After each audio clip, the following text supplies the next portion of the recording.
합류를 해서 듀엣이었는데 앙상블로 이렇게 아름다운 찬양을 해주셨습니다. 우리 교회 성가대원들이 10명만 넘으면 성가대 좌석을 만들겠습니다.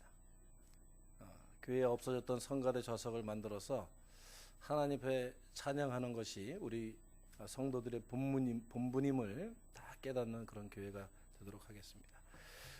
우리 성가대원들 오늘 아름다운 찬양했습니다. 우리 박수로 한번 크게 격려해 주겠습니다.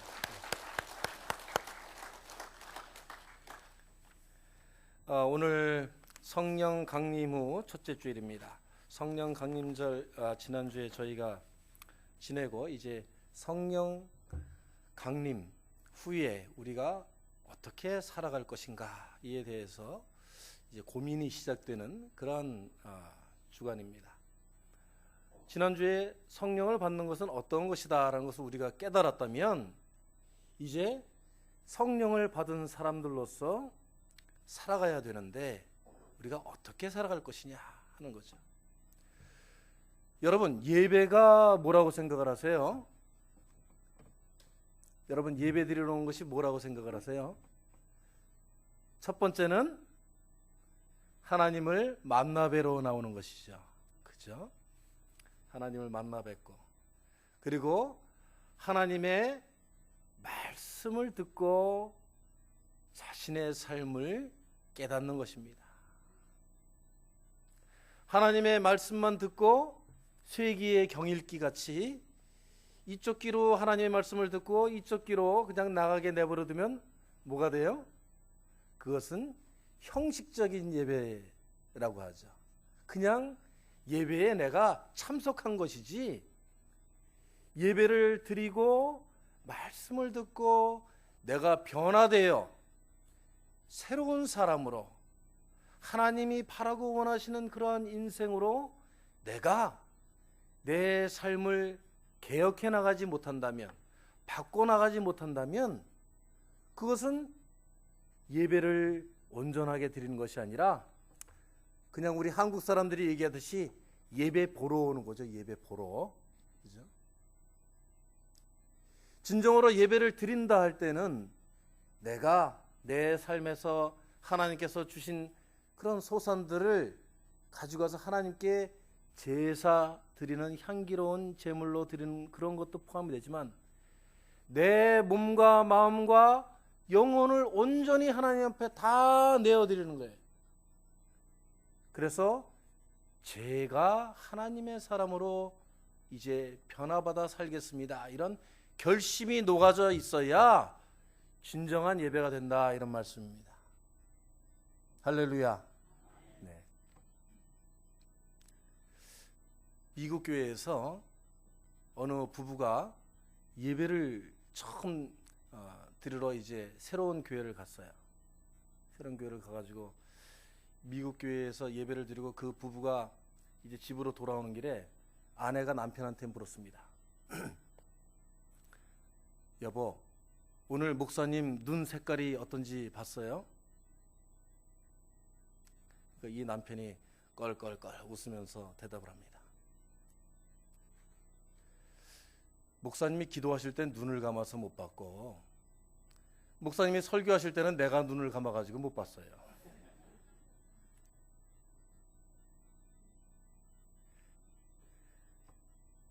그러니까 목사님 눈을 제대로 볼 시간이 없었다는 거죠. 그렇죠?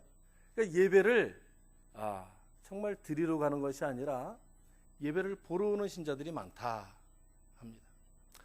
저는 오늘 성령 강림 후 첫째 주일에 우리가 진정한 예배를 드리는 의미를 좀 깨닫고, 그리고 우리가 성령의 하나님의 거룩한 기운으로 우리가 이제 매주일 살아가는데 우리가 어떻게 성령의 사람들, 성령의 기운으로 살아가는 사람들을 보고 배울 것이냐 하는 그런 상징적인 인물로 바울이라는 사람을 여러분들한테 소개해 드리려고 합니다.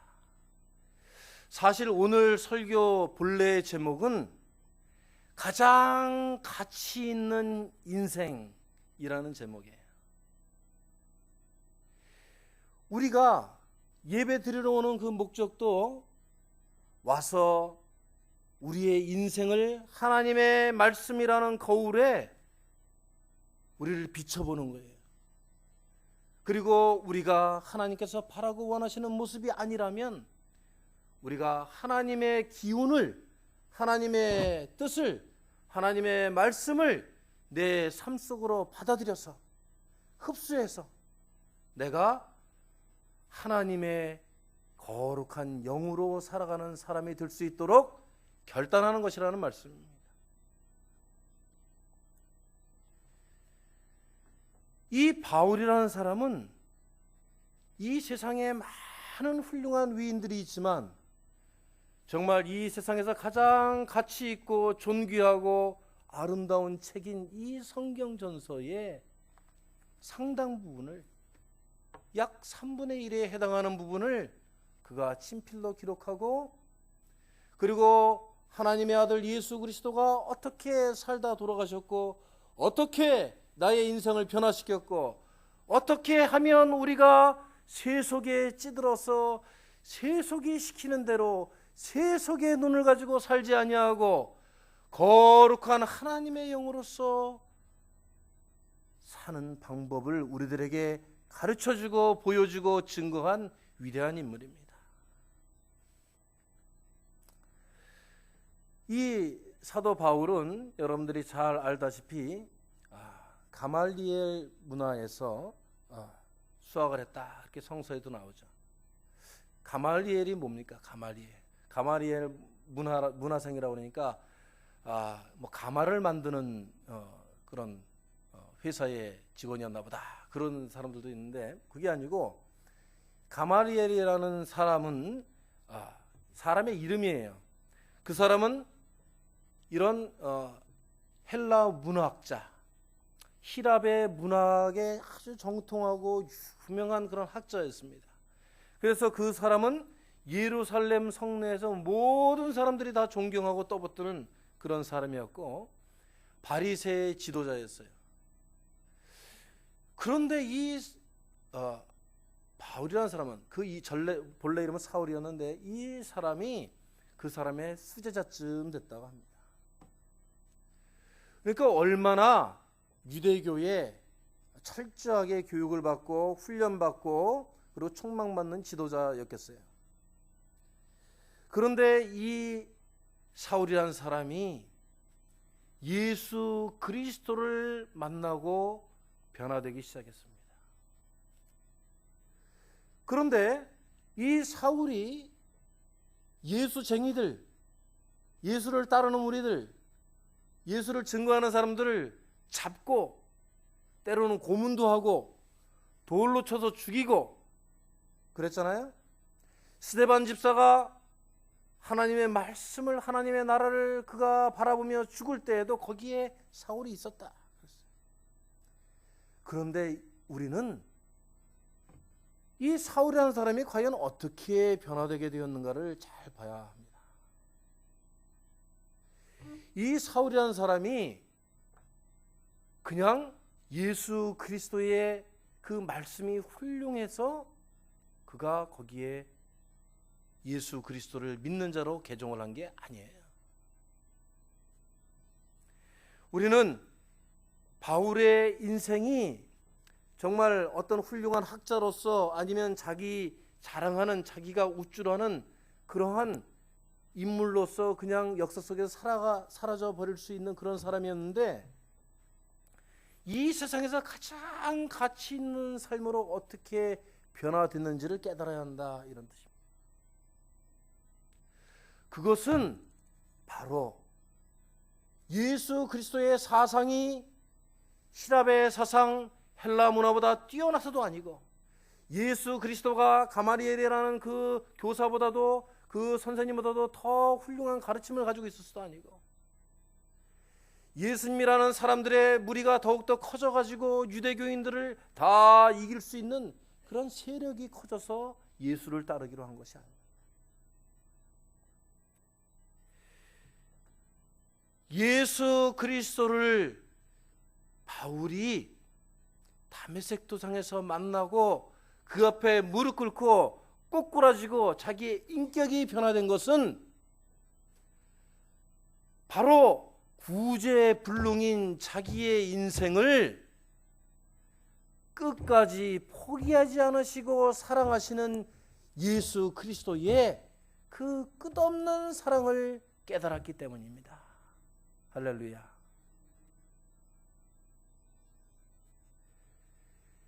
자기는 자기의 겉모습, 자기의 가진 것, 자기가 누리는 것, 자기를 따르는 사람들, 이런 것들이 자기 인생의 모든 것인 줄 알았어요.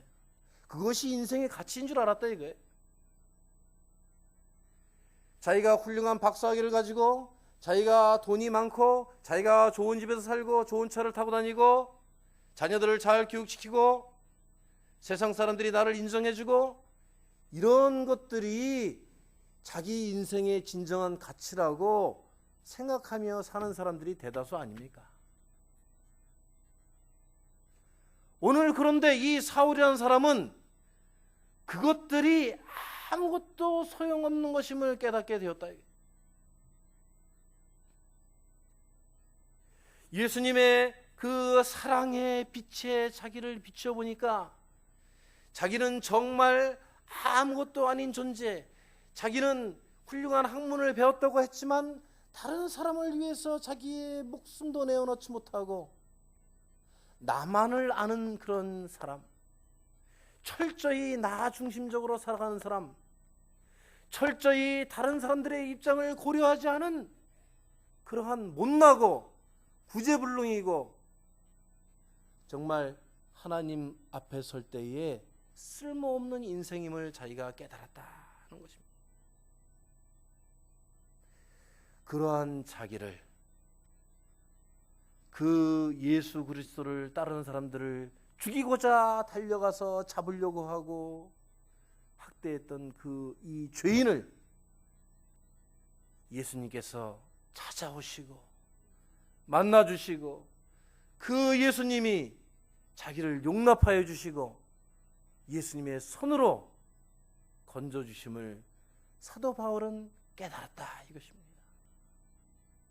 여러분들도 이 예배에 나와서 예배를 보는 것이 아니라 구제불능인 나 같은 인생을 하나님께서 끝까지 포기하지 않으시고 끝없는 사랑으로 붙잡아 주시고 덮어주시고 용서하여 주시고 사랑하여 주시는 하나님의 한없고 끝없는 그 손길을 느끼시는 그런 여러분이 되시길 주의 이름으로 축원합니다.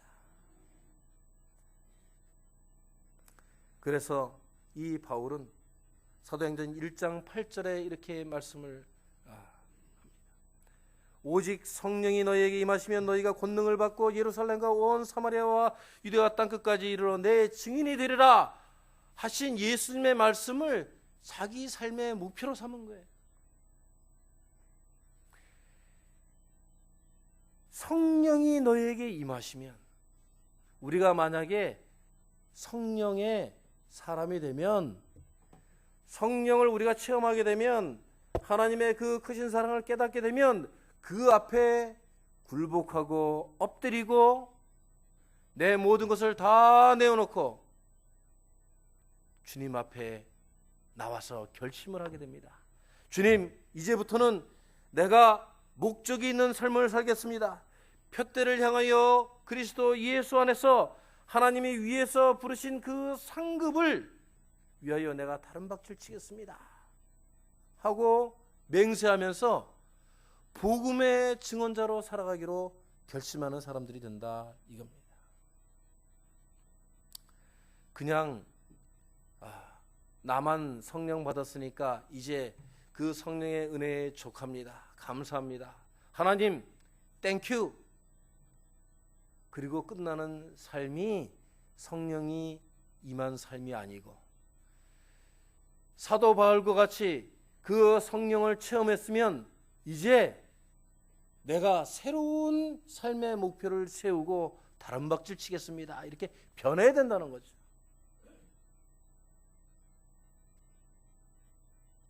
유대와 사마리아와 땅끝까지 이르러 내 증인이 되리라 하신 그 주님의 말씀을 나의 사명으로 받아들고 우리가 새로운 삶의 목적 의식을 갖고 사는 사람들이 되어야 한다. 꼭 교회에 나오라고 전도할 때에 핑계대는 사람들이 있어요. 그 중에 가장 대표적인 핑계가 뭐냐면 돈 좀 많이 벌어놓고 성공한 다음에 교회 나가가지고 헌금도 많이 하고 하나님의 사업 하겠다 그렇게 핑계를 대요.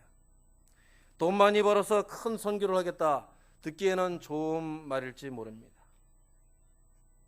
그런데 그가 만약에 돈을 많이 못 벌게 되면 교회에 절대 못 나오게 된다는 그런 뜻이기도 하죠. 그러니까 자기 인생의 목표가 우선이라는 거예요. 내가 돈 많이 벌게 하면 하나님 앞에 나오고 돈을 벌지 못하게 하나님이 하시면 내가 하나님도 믿지 않겠다. 이런 뜻이에요. 하나님이 무슨 뱅크입니까? 하나님이 무슨 은행이에요? 은행장이에요? 예? 하나님을 상대로 꼭 돈 가지고 실갱이하는 사람들이 있어요. 돈 벼락 맞게 해주면 내가 나와가지고 하나님 사업하겠습니다. 교회 짓겠습니다. 그런 사람들은 하나님께서 그러한 복도 허락하시지 않을 뿐더러 매일의 삶에서 자기 자신이 자기의 삶의 목적의식을 잘못 가지고 있는데 어떻게 그 인생이 값지고 복된 인생이 되겠습니까? 자기의 인생 다 허비하고 나서 그리고 나서 자녀들한테는 꼭 좋은 말을 남기더라고요. 너희들은 나처럼 살지 말아라. 자녀들이 보고 배운 게 그 삶인데 어떻게 자녀들이 그 삶을 따라 살겠어요? 가치 있는 삶을 어떻게 살겠어요? 하나님께서 바라시는 인생을 어떻게 살겠어요? 그 아버지와 어머니가 그 돈만 보고 바로 돈벌레로 사는 인생을 보고 살았는데 그들도 똑같이 되죠. 오늘부터 여러분들은 이제 세속적인 돈과 명예와 물질이 여러분들의 삶의 목표가 아니라 성령의 사람들이면 더욱더 큰 기도를, 큰 목적을 세우시기 바랍니다. 하나님 나에게 축복하여 주십시오. 그러면 내가 하나님의 큰 선교의 사역자로 살겠습니다. 오늘부터 내가 하나님의 증언자로 살겠습니다. 하나님 나에게 선교의 사명을 허락하여 주십시오. 바울과 같이 위대한 로마를 향하여 전도하는 사람이 되게 하여 주십시오 하고 기도하시는 여러분이 되시기를 축원합니다. 그때 하나님께서 좋은 목표, 선한 목표, 하나님 보시기에 합당하신 삶의 목적을 가지면 하나님께서 여러분의 삶을 가치 있는 삶으로 세우실 뿐만이 아니고 하나님께서 그 외에 먼저 그의 나라와 그의 의를 구하라. 그리하면 이 모든 것을 너에게 더하여 주시리라 하신 하나님의 말씀이 여러분들의 삶에 임하시고 충만하게 충족하게 넘치게 흐르실 줄로 믿습니다. 두 번째로 우리는 이러한 목적만 또 가지면 안 됩니다. 이 바울은 정말 훌륭한 사상가였고 이 성서에 보면 오늘날 이 기독교가 바울이 세운 교회들이 정말 그 조직적으로 하나님의 말씀을 잘 연구하고 전도하고 세워져 나갈 수 있었던 것은 바울이 정말로 훌륭한 철학자였음에 분명합니다. 그런데 이 바울은 훌륭한 이상, 훌륭한 목적만 가진 사람이 아니었어요. 여러분 바울의 직업이 뭐였죠? 바울의 직업이 뭐였습니까? 물론 복음 증거하는 사도였지만 그의 세컨잡, 그가 먹고 살기 위해서 했던 잡은 천막을 만드는 사람이었습니다.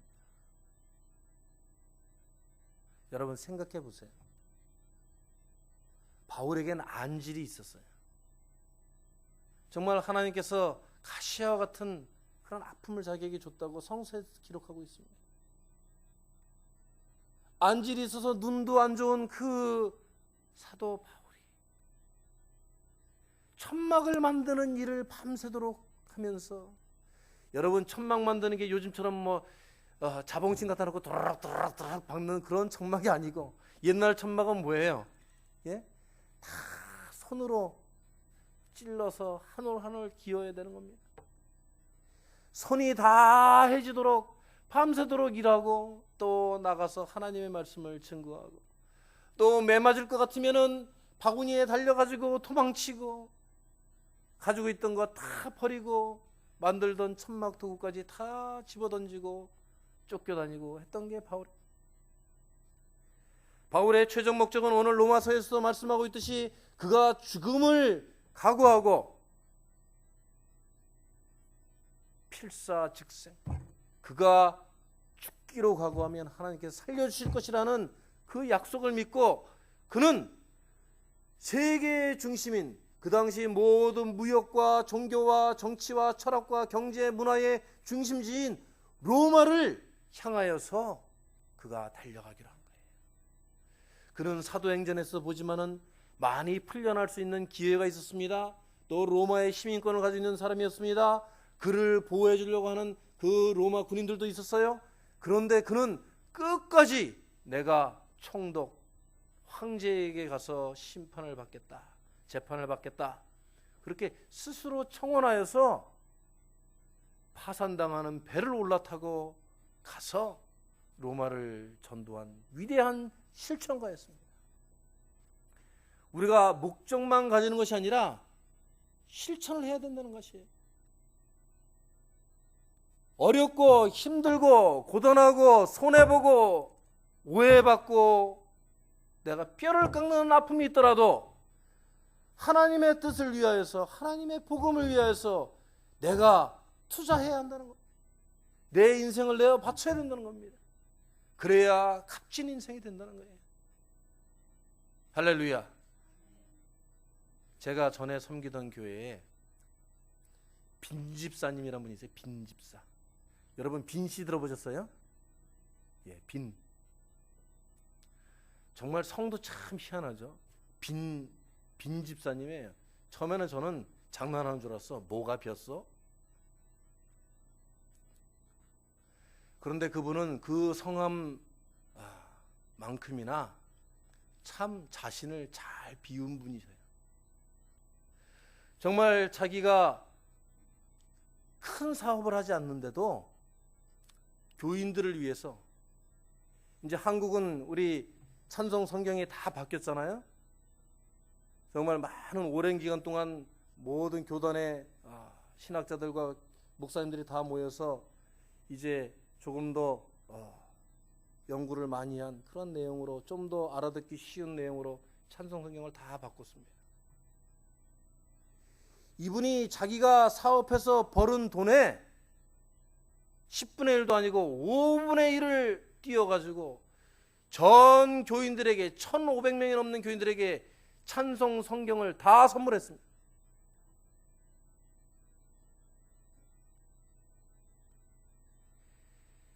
가죽으로 된 찬송 성경을 자기가 원하는 색깔과 종류를 다 선택해서 다 가질 수 있도록 다 선물했어요. 교회에 1,000권이 넘는 찬송 성경 합본 비치용을 다 헌물했습니다. 그분은 찬송 성경 어느 곳에도 자기 이름 석자 제발 찍지 말아달라고 부탁을 해요. 이름도 알리지 말라. 아무도 몰라요, 누가 했는지. 여러분, 이분이 그렇게 돈을 잘 썼다는 것뿐만이 아니고, 이분이 7년 동안 그 교회에 전도왕을 했는데, 전도를 어떻게 하는 줄 압니까? 아침 일찍이 자기가 전도할 대상자를 정하면 그 아침에 그 집에 찾아가가지고 문 두들겨가지고 들어가서, 가기 싫다는 거 옷 입혀가지고 데리고 가서 교회에 데려다 예배 드리고, 예배 끝마치면 참 교회 밥 타다 주고 또 저녁 때는 식당으로 초대해서 또 밥 사 먹이고, 이렇게 그 교인이 굴복할 때까지 일주일이고 2주일이고 한 달이고 1년이고 어떤 교인은 2년 동안 매주일 불러다가 밥을 먹였다. 그러니 그분한테 잡히면 세상에서 무슨 짓을 하던 사람들도 교회에 와가지고 훌륭한 신자들이 될 수밖에 없어요. 정말 저는 여러분에게 실천력 있는 교인들이 되기를 원합니다.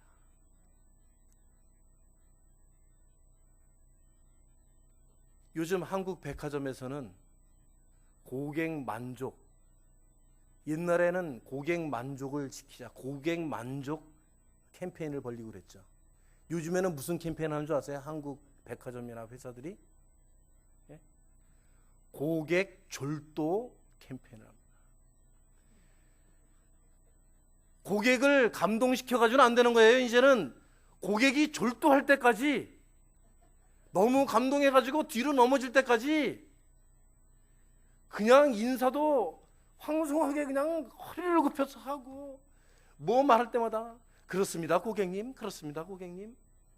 아주 너무너무 정말 물건 밖으로 갔는데도 쌩긋쌩긋 웃으면서 고객이 졸도할 때까지 그렇게 회사 판매원들도 그렇게 하는데, 우리가 복음의 증거자로 살기로 한 우리 집사님들, 재직들이 전화 그까짓 거 10번 20번 못해요? 그 집에 5번 6번 못 찾아갑니까? 바울은 손이 해지면서도 안 좋은 눈으로 밤을 새면서도 주님의 말씀을 전하기 위해서 그렇게 고생했는데, 우리가 그 100분의 1, 1000분의 1, 100만분의 1이라도 우리가 할 수 있어야죠. 여러분 할 수 있으시겠습니까? 복음의 실천자로 사시겠습니까 여러분? 요즘 우리 교회의 모습을 가만히 보면, 제가 기도하다가 이렇게 느끼면, 우리 교회가 참, 여러분 주위를 돌아보세요. 참 우리 교우분들이 이제 조금 더 늘어났고, 분위기도 우리 교회가 참 좋고, 너무너무 이제 우리가 만족하는 그런 단계는 아직 안 됐지만 좀 그런 징조가 보인다. 할렐루야. 그렇습니다. 그런데 이럴 때 우리가 마음을 새롭게 해야 됩니다. 요즘 저는 수요예배, 새벽기도에 더 주님께 무릎 꿇고 눈물로 기도합니다.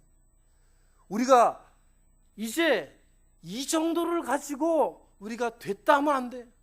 이거는 우리의 시작이고 우리가 가졌던 열심의 신호일 뿐입니다. 하나님께서 바라고 원하시는 것은 이 정도가 아니에요. 우리가 성령의 사람들로 복음의 증거자로 우리 교회가 정말 새로운 반석 위에 놓여지기 위해서는 우리가 더욱더 뼈를 깎는 열심이 있어야 할 줄로 믿습니다. 우리의 실천이 여기에서 멈춰서는 안 됩니다. 우리가 정말로 일신 우일신 매일매일 새롭게 우리가 우리를 새롭게 변모해 나가야만이 이 교회를 바라보는 많은 자들이 정말 감동하고 졸도하고 그 사랑에 무릎 꿇고 이 교회로 돌아오지 않겠습니까 여러분? 우리가 가진 것들을 다 내려놓지 않고 정말 우리가 낮은 자세로 주님 앞에 무릎 꿇지 않는다면, 우리가 변화되지 않는다면, 우리가 예전과 똑같은 모습으로 있다면 어찌 주님께서 우리와 함께 해주시겠습니까? 여러분, 참으로 성령 강림 후 첫째 주일날 여러분께서 이 세상의 것들을 바라보는 세속의 신앙인들이 아니라 하늘의 상급을 바라다보는 참된 성령의 일꾼들로 거듭나시기를 주의 이름으로 축원합니다. 복음의 일꾼으로, 성령의 일꾼으로 택함받은 바울은 이 지상에서 가장 힘들게 죽고 이 세상에서 가장 힘들게 고난받으며 복음을 증거했지만, 그는 예수 그리스도 다음으로 유명한 사람이 되었어요. 여러분 늦었다고 생각하지 마십시오. 지금이라도 가셔서 주님의 이름을, 주님의 말씀을 조금이라도 증거하며 사시는 여러분이 되시기를 바랍니다. 자녀들에게, 내 가족들에게, 내 이웃들에게 하나님의 말씀과 사랑을 증거하는 일보다 더욱 중요한 일은 없습니다. 여러분의 인생이 가장 가치 있게 되는 일은 바로 이것입니다. 사도 바울과 같이 성령의 일꾼으로 오늘부터 살겠습니다 각오하며 주님 앞에 다짐하시는 여러분의 주일이 되시길 주의 이름으로 축원합니다. 같이 기도하시겠습니다. 말씀으로 세상을 창조하시고 오늘도 말씀으로 주의 백성들을 깨우치시고 세우시고 이끌어 가시는 하나님 아버지, 오늘 이 시간 주님의 말씀에 의지하여 우리가 바울 선생님이 어떻게 성령의 일꾼으로 살았는지를 깨닫고 그의 삶을 본받기로 결심합니다. 하나님 아버지, 주님께서 우리들을 붙드시는 줄로 믿습니다. 우리 메릴랜드 제일장로교회가 참으로 이 지경에서 멈출 수는 없습니다. 아버지 하나님, 우리가 가졌던 마음들을 새롭게 가지고 더욱더 실천력 있는 모습으로, 더욱더 헌신하는 모습으로, 더욱더 우리의 몸을 바쳐 주님 앞에 충성하는 모습으로 거듭나게 하여 주시옵소서. 모든 지식들이 한마음 한뜻이 되어서 우리의 가진 것들을 다 내어놓고 주님 앞에서 참으로 거듭나려고 노력할 때에 성령의 은사를, 성령의 능력을 우리가 부여잡을 때에 우리 교회가 부흥할 줄로 믿습니다.